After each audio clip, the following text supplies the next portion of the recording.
louange et remerciements au Seigneur de ce que pour la gloire de son nom, nous pouvons ouvrir nos bouches et nos cœurs pour chanter ses louanges et aussi l'adorer.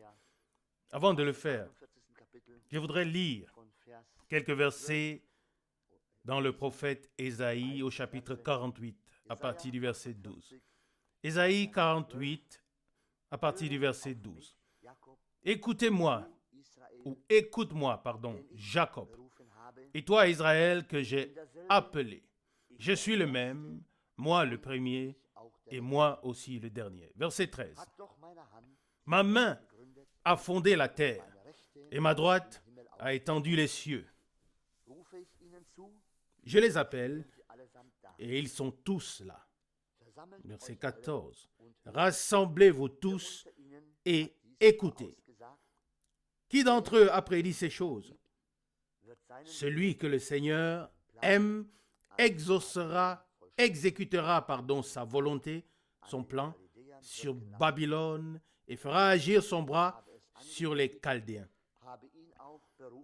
Verset 15. Moi, je l'ai annoncé, je l'ai appelé, je l'ai fait paraître et il conduira son œuvre avec victoire. Verset 16. Approchez-vous, écoutez. Je n'ai pas parlé en secret dès le commencement. Non, depuis le temps où cela se passe, j'ai été présent. Mais maintenant, Dieu, le Seigneur, m'a envoyé avec son esprit.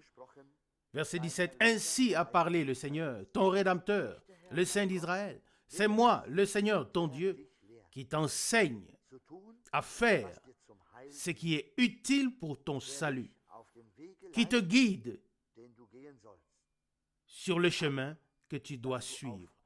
Verset 18. Ah, si tu avais été attentif à mes commandements, alors ton bien-être serait comme un fleuve et ta justice comme les vagues de la mer.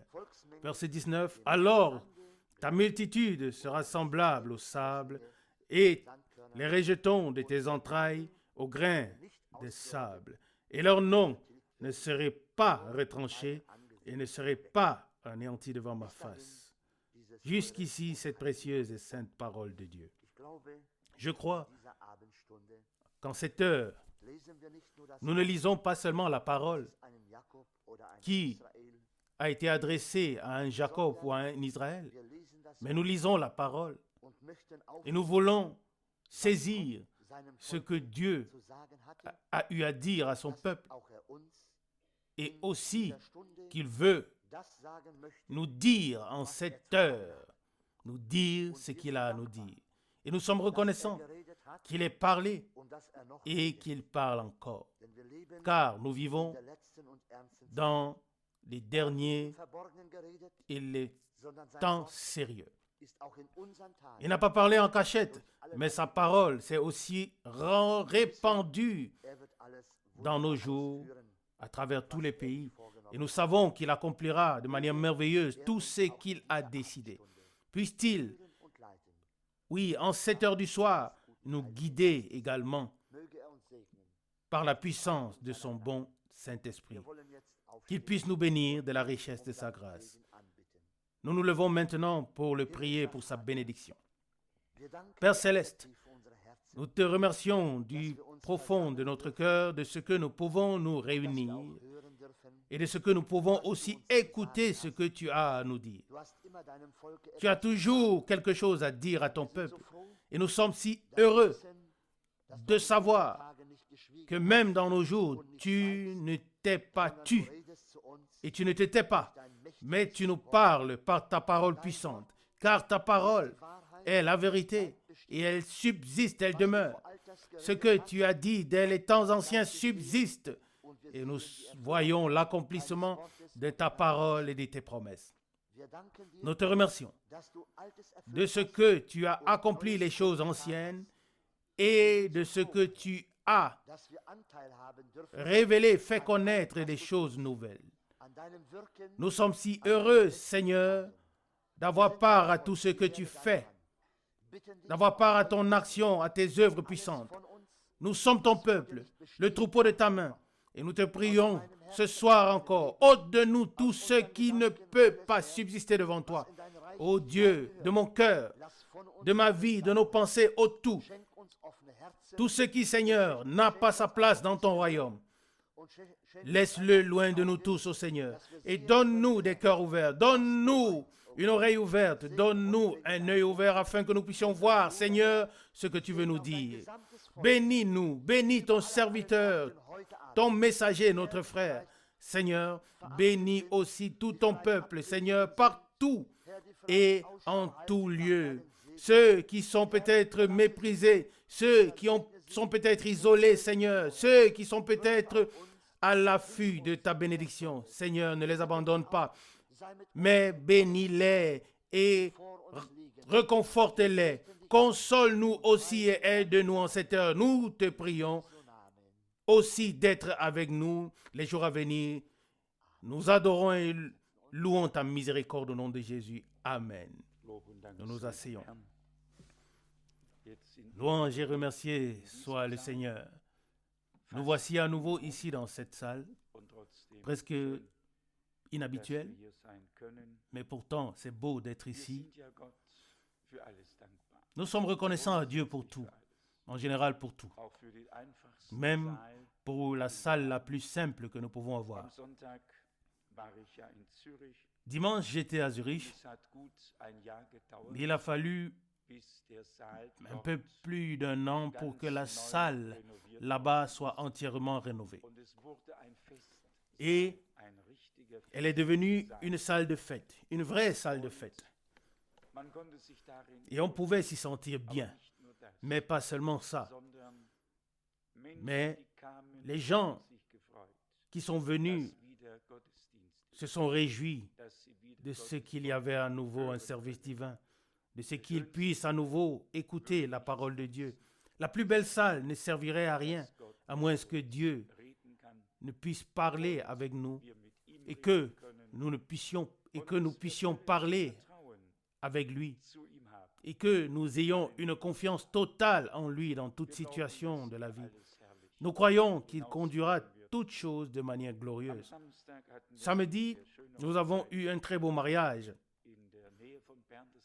dans les alentours de Berne, c'est-à-dire derrière Berne, au bord du lac de Thun. Et je me suis demandé quelle serait notre réaction. Oui, mes frères et moi, si nous étions placés dans une telle situation, la situation dans laquelle le pasteur de cette église là-bas a été placé. C'était une grande église méthodiste avec des pasteurs et tout ce qui va avec. Et ces jeunes personnes qui devaient se marier ont eu le souhait que ce soit frère Franck qui conduise le mariage. Et le pasteur était là. Il y avait environ 200 personnes. Et j'ai pensé en moi-même, comment est-ce que je prendrais la chose si cela m'arrivait? Mais Dieu fait toujours grâce. Peut-être, c'est pour cela qu'il me conduit sur les chemins si profonds pour comprendre chacun dans chaque situation et ne jamais regarder d'en haut pour regarder, mais regarder d'en bas pour aider les autres. Et cet homme, ce pasteur, m'a serré la main d'une manière particulière avant que je ne parte en disant que Dieu bénisse ces mariés par ton ministère. Cette parole a visiblement touché les gens. Et ce jeune homme qui se mariait était seulement venu 2 fois aux réunions de Zurich. Et la parole l'avait tellement saisi, il était tellement submergé. Il était déjà sorti de cette église méthodiste et a quand même demandé au pasteur de cette église que le mariage puisse avoir lieu là-bas avec tous les siens. Et le pasteur a quand même dit oui. Imaginez-vous un peu, comment aurions-nous réagi? J'en ai tiré une grande leçon. à savoir qu'il faut toujours faire preuve de grâce et d'amour, surtout dans les situations critiques de la vie. Que Dieu nous le donne vraiment en abondance, car ce n'est qu'ainsi que nous pouvons gagner les autres. Ce n'est qu'ainsi que nous pouvons devenir une bénédiction pour eux. Si nous nous plaçons au milieu d'eux et si nous nous faisons plus petits qu'eux et laissons l'amour de Dieu triompher sur tout. Pour cela, Dieu doit nous accorder toujours sa bénédiction. Vous savez que frère Branham a été interrogé sur le secret de la puissance. Il a répondu, la question n'est pas celle de la puissance, car ça a lieu par l'amour de Dieu. Par l'amour de Dieu, toute volonté d'avoir raison prendra fin un jour, mais l'amour de Dieu demeure pour l'éternité. Et celui qui le possède demeure lui aussi avec l'amour. Il en va de même pour la parole de Dieu. La parole de Dieu demeure pour l'éternité et celui qui l'a reçue demeure avec la parole pour l'éternité. Il n'est alors plus possible de les séparer. Tout comme les prophètes de l'Ancien Testament étaient appelés Dieu, parce que la parole de Dieu leur avait été adressée et qu'ils avaient reçu en eux cette substance divine. Ils ont été placés dans la condition divine, déjà ici sur terre.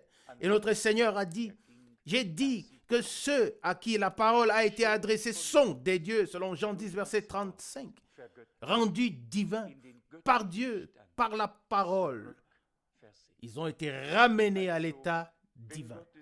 Ainsi, si la parole de Dieu demeure éternellement, alors tous ceux qui l'ont reçue en vérité demeurent avec la parole pour l'éternité, parce que la parole a été déposée dans notre âme comme une semence divine. Et chaque semence se reproduit selon son espèce, selon Genèse 1. La semence de Dieu doit se reproduire ou produire la semence de Dieu, n'est-ce pas? Il n'en peut pas être autrement. Il ne peut pas être autrement. C'est pourquoi certains ne comprennent pas la parole du psaume 45 qui est ensuite répétée dans Hébreux chapitre 1. C'est pourquoi, ô Dieu, ton Dieu t'a oint d'une huile de joie. Psaume 45, verset 8, Hébreux 1, verset 9. De Dieu ne peut sortir que Dieu. Et c'est ainsi que Jésus-Christ était le Dieu manifesté dans la chair en tant que Fils de Dieu. Et nous sommes des fils et des filles de Dieu. Bien-aimés, le plan de Dieu est sans doute plus grand, plus glorieux que nous ne puissions le comprendre. Dieu a prévu quelque chose de merveilleux déjà avant que le monde ne commence. Et il l'exécute. Si nous pouvons un jour regarder en arrière, je ne sais pas si ce sera possible. Nous ne pouvons pas regarder d'ici bas, nous ne pouvons pas voir de l'autre côté. Et je ne sais pas si nous pourrions, étant de l'autre côté, voir ici en bas. Mais une chose est sûre, dans toute éternité, nous serons avec notre Dieu en tant que fils et filles de Dieu, parce que Jésus-Christ, en tant que Fils de Dieu, s'est manifesté ici, dans la chair, et que nous sommes nés de nouveau par la même parole et le même esprit pour une espérance vivante. Ça, ce n'est pas un enseignement. Ça, c'est une réalité. Ça, c'est une expérience. Ça, c'est un vécu. Ça, c'est devenu une partie de nos vies. Ça, c'est la grande différence. Si c'est un enseignement, alors on peut en discuter. Mais si c'est une expérience, alors on remercie Dieu et on poursuit son chemin. Alléluia. Oui, c'est la grande différence. Celui qui en discute n'a pas encore fait l'expérience. Celui qui en fait l'expérience, alors personne ne peut le lui contester. Les choses sont aussi simples que cela et nous les rendons parfois trop compliquées. Amen. Je suis un homme ou une personne qui n'a pas besoin de bouquets de fleurs. Comme le frère Branham Il disait, il vaut mieux un bouquet de fleurs ici, bas, qu'une grande couronne quand on n'est plus. Les tombes des prophètes peuvent être décorées par ceux qui les ont enterrés, mais je me suis sincèrement réjoui le dimanche à Zurich. Je n'ai sans doute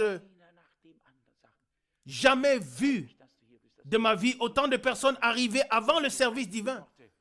J'étais là à temps. Et du fond du cœur, l'un après l'autre disait, frère Franck, je suis si heureux que tu sois ici, que tu sois revenu en bonne santé.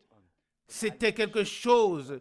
Oui, c'est quelques paroles. Cela m'a fait tellement du bien, comme si quelqu'un avait placé un baume sur mon âme. Vous savez que ce que c'est que d'être en première ligne et d'avoir tous les canons braqués sur nous. L'ennemi n'a pas d'autre cible dans le monde en ce moment et nous vivons une ère nucléaire. On appuie sur le bouton et les canons atteignent leur cible parce que c'est le moment. Mais ça m'a vraiment fait du bien. Et je pensais qu'après un certain temps, je pense qu'après un certain temps, la salle était pleine. Je crois qu'elle était pleine jusqu'à la dernière place. Je me suis vraiment réjoui et Dieu a béni. Je suis convaincu qu'un jour, les munitions s'épuiseront aussi et que les croyants devront constater qu'il ne sert à rien de se rendre la vie difficile et de s'opposer les uns les autres, mais qu'ensemble et les uns pour les autres, nous devons suivre, servir le Seigneur en toute fidélité et faire ce que nous pouvons. Nous avons écouté sa parole et elle nous interpelle à chaque fois. Elle a toujours quelque chose à nous dire. Et en lisant cette parole, je n'ai pas pu m'empêcher de penser au psaume 45 en référence avec le fait que le Seigneur conduira victorieusement son œuvre. Et aussi la pensée, rassemblez-vous tous et écoutez. Nous voulons nous rassembler, nous voulons écouter. Nous savons que Dieu a annoncé d'avance et il exécute sa volonté, oui, en son Église, aussi pour Babylone, pour Israël, pour les nations aussi. Et il ne restera absolument rien qu'il ne soit accompli. Amen. Et il est dit ici dans Ésaïe 48, verset 16, « Approchez-vous de moi, écoutez. Je n'ai pas parlé en cachette dès le commencement. Non, depuis le temps où cela se passe, j'ai été présent. Mais maintenant, le Seigneur Dieu m'a envoyé avec son esprit. » Oui, il doit en être ainsi. Quiconque est envoyé de Dieu avec la parole, il doit être que l'Esprit puisse l'accompagner. Que l'Esprit repose sur lui, comme il est dit de notre Seigneur dans Ésaïe 61 et dans Luc 4. L'Esprit du Seigneur repose sur moi. Et c'est pourquoi il a pu annoncer, proclamer l'Évangile aux pauvres, la délivrance à ceux qui étaient liés, la liberté aux captifs, selon Ésaïe 61, verset 1. Ésaïe 48, verset 17. Ainsi a parlé le Seigneur, ton Rédempteur, le Saint d'Israël. Moi, le Seigneur, ton Dieu, c'est moi qui t'enseigne à faire ce qui est utile pour ton salut et qui te guide sur le chemin que tu dois suivre. Qu'il en soit vraiment ainsi. Et je pense que l'on peut se passer de tout commentaire si ce qui est écrit ici s'accomplit dans notre vie. Que le Seigneur soit avec nous, qu'il nous enseigne et nous montre le chemin, qu'il nous montre ce qui sert à notre salut et qu'il nous guide sur le chemin que nous devons suivre.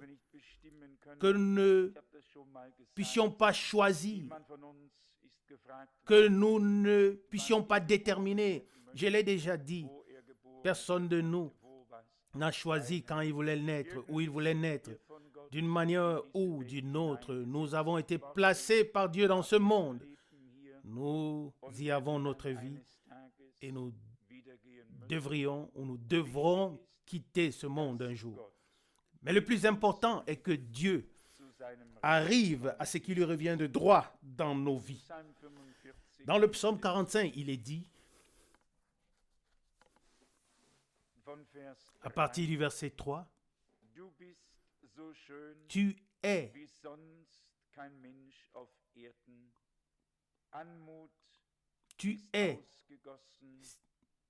si beau comme aucun autre homme sur la terre.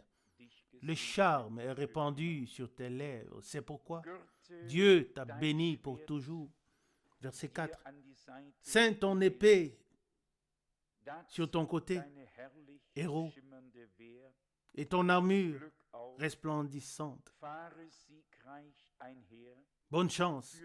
Avance victorieusement pour la cause de la vérité, pour la protection de la justice, et que ton bras te fasse voir des œuvres terribles. » Verset 6. « Tes flèches sont aiguisées. Les peuples tombent sous toi.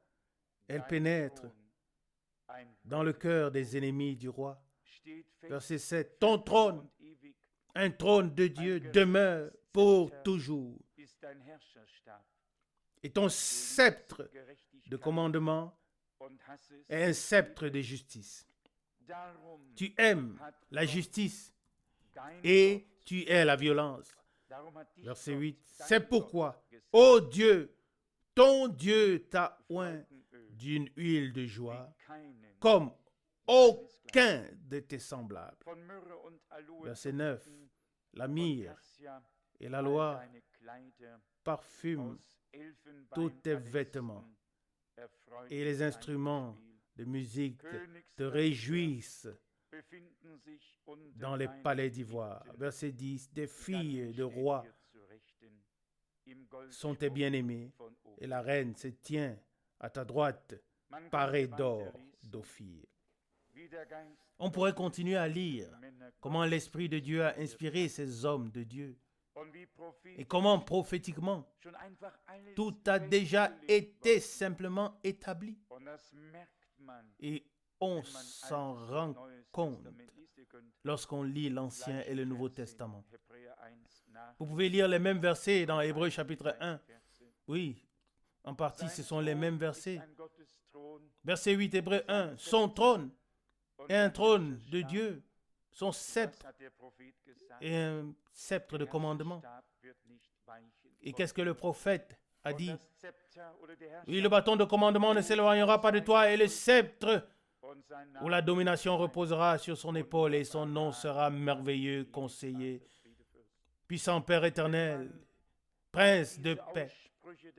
Lorsque l'on rassemble toutes ces attributs ou ces déclarations des hommes de Dieu, cela forme un ensemble si harmonieux que l'on ne peut que s'émerveiller, adorer et dire: Seigneur, malgré toutes les faiblesses et les infirmités humaines, tu as annoncé d'avance ton plan de salut éternel par la bouche de tes serviteurs et de tes prophètes sous l'inspiration de ton esprit. Amen. Et tu as en même temps, plus tard, eu des hommes qui ont pris toutes ces paroles et qui les ont ordonnées. Amen. Quel privilège Dieu nous a accordé en nous donnant un amour authentique et véritable pour sa parole. Pour sa parole, la parole de la vérité. Et quand il est écrit dans 2 Thessaloniciens chapitre 2, parce qu'ils n'ont pas cru à la vérité, Dieu leur a envoyé un esprit d'égarement. Verset 10. Alors cela a lieu à juste titre. La parole de Dieu est indivisible et elle est vraie et nous pouvons la croire. Heureux celui dans le cœur duquel il y a effectivement un amour, un tel amour de la vérité, tel que Dieu seul puisse le mettre en nous. Et heureux l'homme qui considère toute parole de Dieu comme vraie, même celle qui est écrite ici. C'est pourquoi, ô Dieu, ton Dieu t'a oint. Heureux l'homme pour qui cela est révélé par l'Esprit. L'homme qui ne panique pas, qui n'interprète pas, qui ne trébuche pas, mais qui peut classer parce qu'il a été classé par Dieu. Tous ces hommes de Dieu, qu'ils soient prophètes ou apôtres, ce n'étaient pas des hommes mystiques, ce n'étaient pas des philosophes, c'étaient des hommes de Dieu qui avaient une vue sur le plan éternel du Très-Haut et qui ont parlé et écrit, poussé et conduit par le Saint-Esprit. Et je crois que Dieu n'a pas changé. Et je vais un pas plus loin.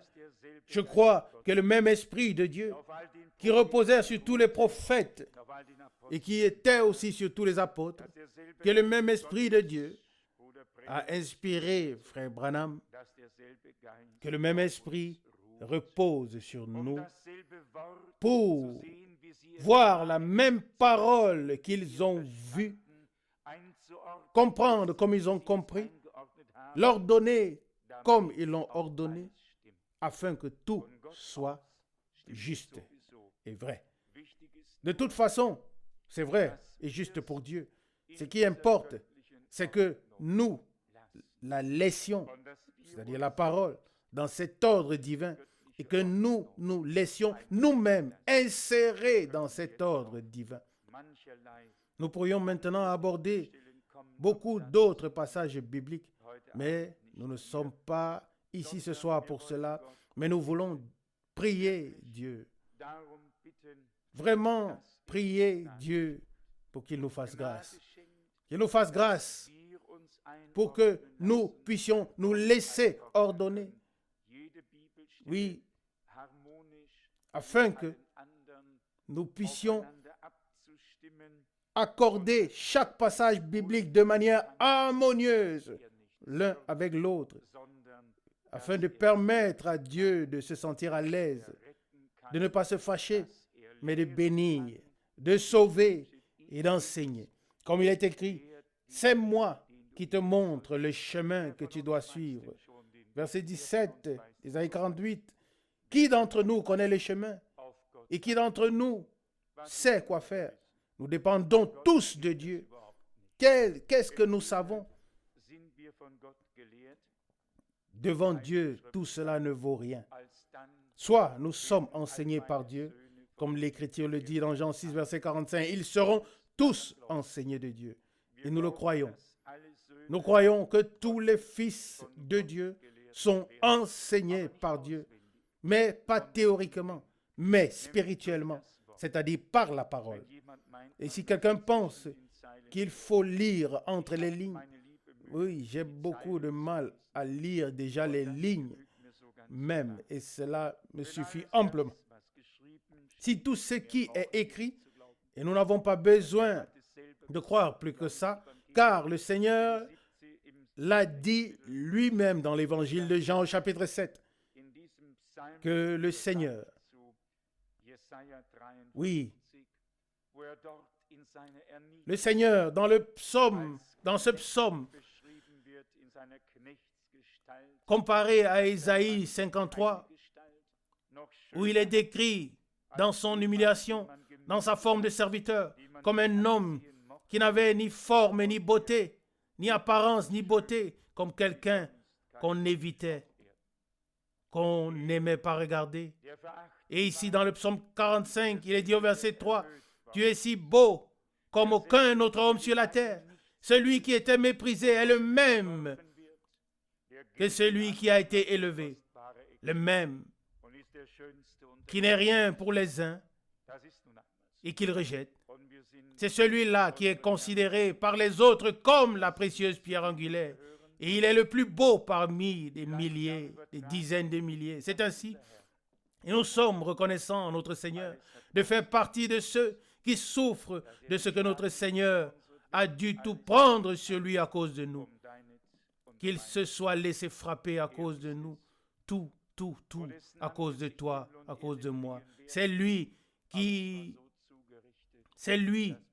devant la face duquel fuiront le ciel et la terre.